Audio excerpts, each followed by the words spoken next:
Hello and welcome back to the VR Sofa for a brand new series of How Do You Even Skyrim VR, because I have had so many comments in the amount of time that we've been doing this channel. People on Twitter, YouTube, other videos, all across the internet, people just going, how do you even do VR? Is it move controllers? How do things turn? How do these things actually play? So I'm going to start doing a mini episode for each of the games that we do a series on. I'm going to do now, we're going to do the tutorial, and I'm going to show you, hopefully with a little me in the corner somewhere, and you'll be able to see the exact movements taking place, how they sort of tessellate, how they work in the real world, so that you can get more of a feel of what's happening to me and to how it actually plays, because people get worried about the controls in a lot of games, because some things use a DualShock, some things use these move controllers, and with move controllers generally you use this as an analog stick, which is what you do here. And anyway, we'll get into it and you can see for yourself. So welcome to a brand new series where I'm going to show you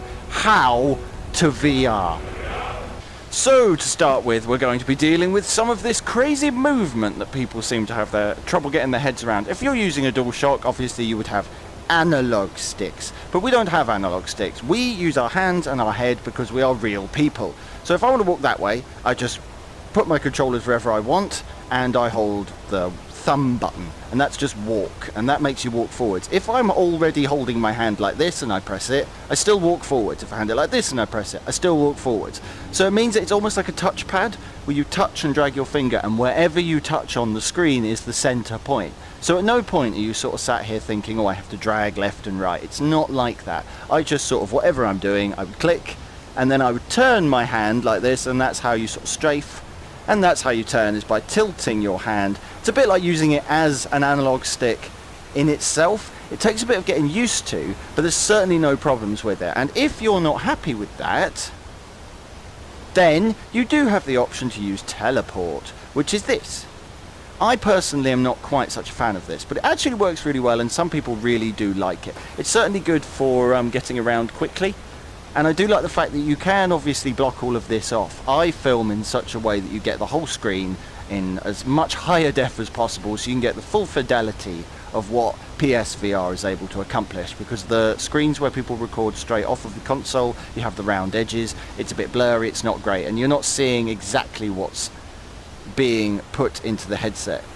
But this is all very sharp, very pretty, as you can see. It's lovely. You get full 3D surround, and here's a good example of that. So if I face this way, this should be picking up on your speakers if it's been all calibrated correctly. On the left, you're hearing sound. On the right, you're not. And if I turn, it's all in front of me. That's something you get with all the VR games. You get this 3D surround sound, which is sort of processed through the processing unit and the PS4, meaning that everything through any set of headphones sounds as if you are really there.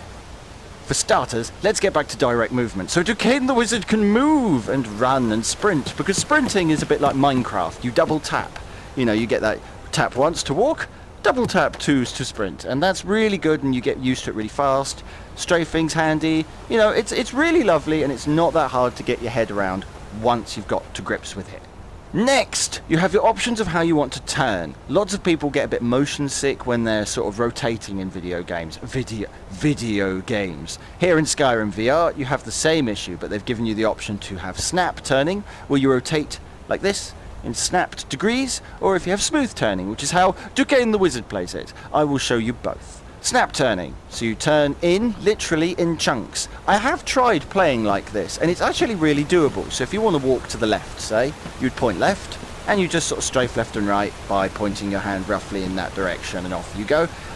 Obviously you don't get quite the same freedom to press and hold the button, you just stay fixed in this direction, which I don't like. Which is why personally I like it on smooth turning. Next, longbows and bows and arrows. We don't need a tutorial from you, I'm going to tell them myself.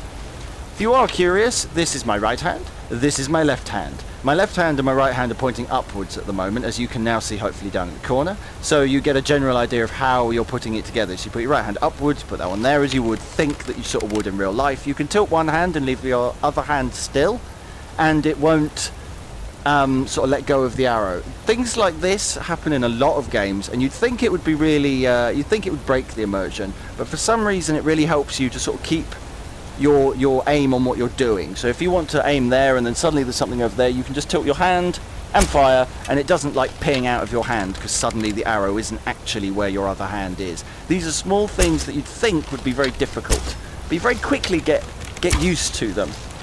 Skyrim VR has got really good controls for that. Also, obviously, where you're in VR, you can aim physically down the sight with one eye, but I don't know how that looks to you. That'll probably look weird on screen, because to me I'm putting that to my right eye, but to you on screen it'll probably be in the middle somewhere. It's all very odd. But there you go, you can see none of them were a lie. I actually did hit all of the dummies with... oh, I didn't hit him. There we go, I hit all of the dummies because I am amazing. Of course, Skyrim wouldn't be the same if you weren't able to interact with the world around you, as we all love to, picking things up and throwing them across the room, and the physics is all still here. So if you want to pick something up in the world of Skyrim, you just point your hand at it. Luckily, I don't have a hand at the moment because I'm holding a bow and arrow, so it's really useful for the sake of pointing. So you point, you click the thumb button, you press and hold, and you can pick things up. You can throw them, you can grab them and pick them up and throw them again. The physics is actually really good, remarkably good, considering the age of Skyrim. Whee!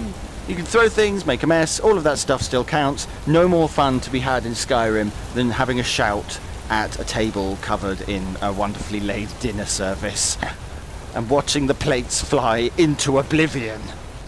And that basically leads you back to the main menu, where you would finally then get into the game and you would set up the menu for yourself and get everything sorted, and off you would go into your adventure in Skyrim.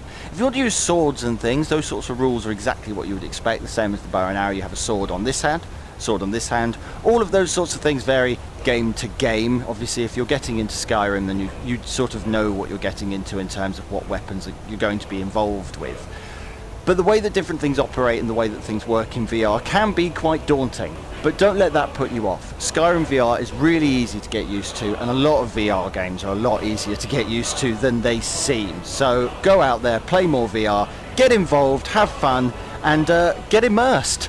Dukane the Wizard has done his best for you. Please like, subscribe, leave that wonderful comment down below, and we will see you in the next glorious episode of How Do You Even VR?